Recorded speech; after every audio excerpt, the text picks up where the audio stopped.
வசனத்தை நாம் வாசித்தோம். ஆனால் அங்கே வேதம் சொல்கிறது 23:37 எருசலேமே எருசலேமே, தீர்க்கதரிசிகளை கொலை செய்து உன்னிடத்தில் அனுப்பப்பட்டவர்களை கல்லெறிகிறவளே, கோழி தன் குஞ்சுகளை தன் சிறகுகளின் கீழே கூட்டி சேர்த்துக் கொள்ளும் மனமாக நான் எத்தனை தரமோ உன் பிள்ளைகளை கூட்டி சேர்த்துக் கொள்ள மனமாய் இருந்தேன், உங்களுக்கோ மனதில்லாமல் போயிடுச்சு. ஆண்டவர் இந்த உலகத்துல வந்து அவர்களை தன் பக்கமாக இழுக்க வேண்டும் என்று சொல்லி எவ்வளவோ முயற்சி செய்தார்கள்.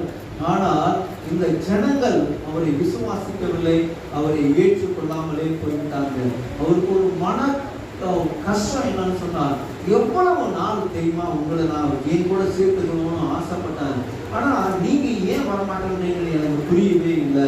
அது மாத்திரமல்ல, அவர் சொன்னாரு, தீர்க்கதரிசிகளை கொலை செய்து உன்னிடத்தில் அனுப்பப்பட்டவர்களை கல்லெறிகிறவளே, எத்தனையோ தீர்க்கதரிசிகளை உங்கள்கிட்ட அனுப்பின, ஆனா அந்த தீர்க்கதரிசிகள் சொன்னதையெல்லாம் நீ கேட்கவே இல்லை. எத்தனையோ ஊழியக்காரர்களை உன் பக்கமா அனுப்பின, ஆனால் அவர்கள் சொல்வதையும் நீ கேட்கல.